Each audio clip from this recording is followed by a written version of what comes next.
Hello friends, this is doctor Abhinav Shrivastava. I am an orthodontist and a dentist.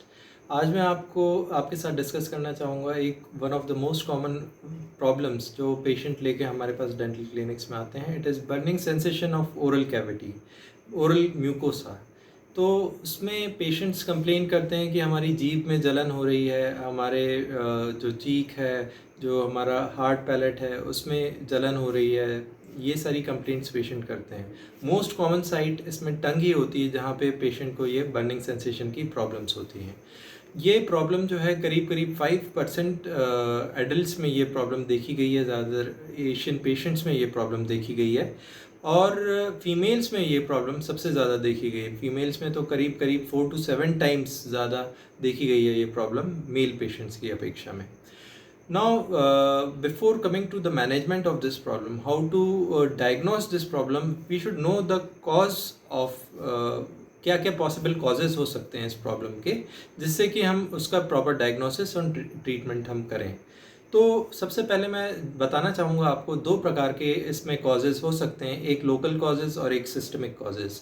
Local causes में कुछ infections जो हो जाते हैं ओरल कैविटी के अंदर, उस जैसे कि कुछ फंगल इन्फेक्शंस जैसे कैंडिडियासिस, कुछ वायरल इन्फेक्शंस जैसे कि हर्पीस, इनकी वजह से ये burning sensation of oral mucosa देखा जाता है। एक सेकंड प्रॉब्लम ये भी होती है, कई बार जो पेशेंट होता है उसके मुंह में ड्राइनेस ऑफ माउथ, जिसको हम ज़ेरोस्टोमिया भी बोलते हैं, उसकी वजह से भी ये बर्निंग सेंसेशन की प्रॉब्लम हो सकती है।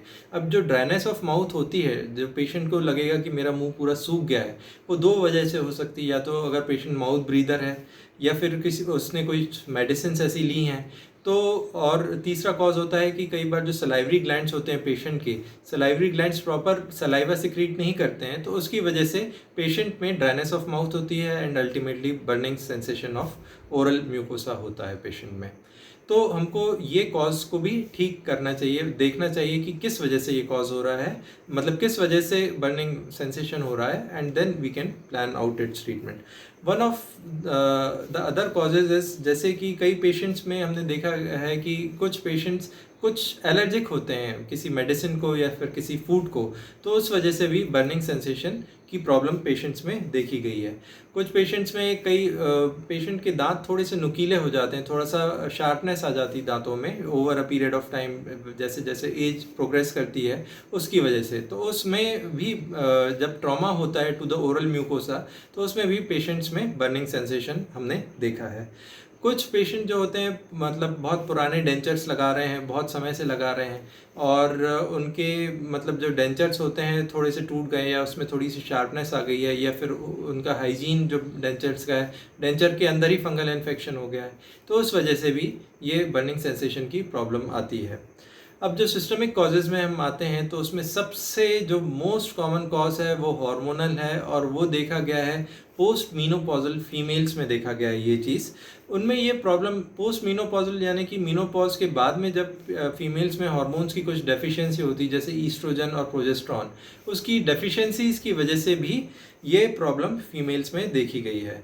और ज़्यादातर 3 to 12 ईयर्स के बाद में, जैसे मीनोपॉज हुआ उसके करीब 3 से 12 साल, 3 to 12 ईयर्स के बाद में ये प्रॉब्लम फीमेल्स में ज़्यादातर दिखती है। कुछ जैसे आयरन डेफिशिएंसीज की वजह से भी अनीमिया हो जाता है, कुछ विटामिन बी की डेफिशिएंसीज होती हैं, उसकी वजह से भी ये प्रॉब्लम पेशेंट्स में देखी गई है, anaemia, vitamin B deficiency. Diabetes is most common cause of neuropathy थी। तो डायबिटीज़ टाइप 2 की वजह से भी कई बार burning sensation of oral cavity देखा गया है। कुछ डिसीजेज जैसे कि पार्किंसंस डिसीज़ या इम्यूनो डेफिशिएंसी हो जाती है एचआईवी में, एड्स में, उसमें भी ये प्रॉब्लम हम देखते हैं। अब आप पूछेंगे कि बर्निंग सेंसेशन में क्या होता है पेशेंट को। बर्निंग सेंसेशन माने कि जलन होती है मुंह के अंदर, टंग में ज़्यादातर जलन होती है पेशेंट को, और कई बार माइल्ड डिस्कम्फर्ट होता है, पेन होता है। Burning sensation of oral mucosa में थोड़ा सा पेन होता है। कई बार थोड़ा मतलब पेशेंट में स्पर्ट्स में होता है पेन, कि मतलब थोड़ा सा हुआ फिर थोड़ी देर ठीक हो गया। कुछ पेशेंट्स में ऐसा होता है कि कंटिन्यूअस पेन या बर्निंग सेंसेशन पेशेंट में रहता है। कई पेशेंट्स ये भी कंप्लेन करते हैं कि हमारा जो टेस्ट है वो थोड़ा सा ऑल्टर हो गया है, बर्निंग जलन जब होती है मुंह में, तो पेशेंट का टेस्ट भी ऑल्टर हो जाता है।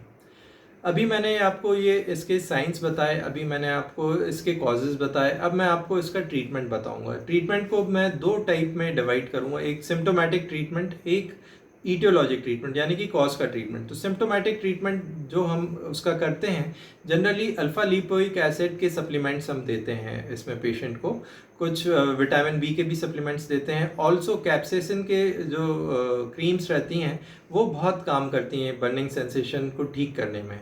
और transcutaneous electrical nerve stimulation TENS therapy से भी burning sensation of oral cavity, जो ओरल म्यूकोसा, हम ठीक कर सकते हैं। जो इतने सारे कॉजेज़ बताए थे, तो उनका भी अगर हम कॉज को ही हटा देंगे तो उससे पेशेंट का ट्रीटमेंट सही किया जा सकता है। जैसे कि सपोज़ अगर एक पेशेंट को फंगल इन्फेक्शन है, फंगल इन्फेक्शन को अगर हम ठीक कर दें, एंटी फंगल्स दें, तो उससे बर्निंग सेंसेशन ठीक हो जाता है। वायरल इन्फेक्शन है पेशेंट को, तो हम एंटी वायरल्स दे के पेशेंट का ये चीज़ ठीक कर सकते हैं। किसी को अनीमिया है तो उसमें आयरन सप्लीमेंट्स दें, विटामिन बी डेफिशिएंसी है उसमें विटामिन बी के सप्लीमेंट्स दें, तो उससे हम ये चीज़ को करेक्ट कर सकते हैं। और कई बार पेशेंट्स में देखा गया है कि मतलब डिप्रेशन हो जाता है ऐसे पेशेंट्स को, और कुछ न्यूरोटिक ड्रग्स अगर हम दें तो उससे भी ये चीज़ का करेक्शन किया जा सकता है। साइकोलॉजिकल काउंसलिंग ऑफ पेशेंट्स, जो एंग्जाइटी है, जिनको डिप्रेशन है, जिनमें ज़्यादा प्रॉब्लम हो रही है या कुछ हिस्टेरिक हो गए हैं पेशेंट्स, तो उसमें साइकोलॉजिकल काउंसलिंग भी काफ़ी ज़्यादा हेल्प करती है।